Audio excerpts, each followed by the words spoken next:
Lévi-Strauss a marqué à une certaine période, avec ce projet immense qui était le projet structuraliste, qui était l'idée vraiment qu'on allait faire une sorte de combinatoire généralisé, qu'on allait arriver à un formalisme qui permettrait de penser les mécanismes de l'esprit humain. Et puis, parallèlement à ça, ceux qui sont restés des ethnographes et des anthropologues réfléchissent beaucoup plus sur des dispositifs contemporains, s'intéresse peut-être moins à la pensée archaïque et à ce qui pouvait fasciner en fait l'anthropologie dans les années 50-60. Là aussi, il y a une énorme évolution. Les sociétés auxquelles on a affaire sont plus les mêmes.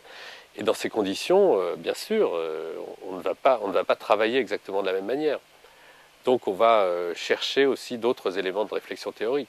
Et à ce moment-là, le structuralisme n'a plus exactement la même place, et peut-être dans une certaine mesure c'est un peu effacé par rapport à ce qu'il a été à un certain moment, où il a été vraiment central.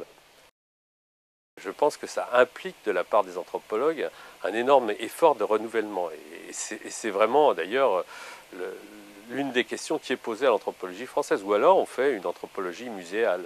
On fait une anthropologie muséale. C'est vrai qu'on a créé un très beau musée, le musée Branly, mais ce projet, qui est un projet qui date, à mon avis, des années 30, quoi, on est un peu dans la répétition.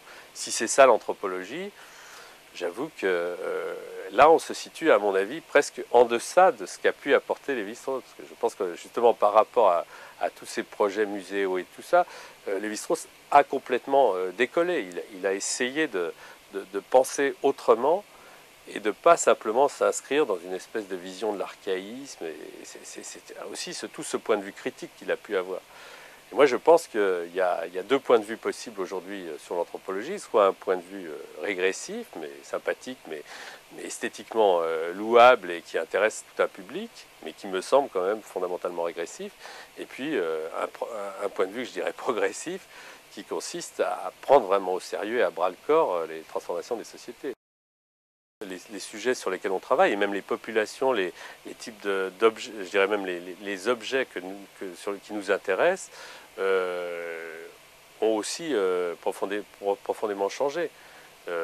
C'est sûr que, par exemple, il y a une question, je ne sais pas, au hasard, la question par exemple des migrations, la question de la circulation généralisée, des flux, c'est une question qui se pose maintenant. Comment travailler sur la question des migrations? Comment travailler sur tout cet univers des réfugiés?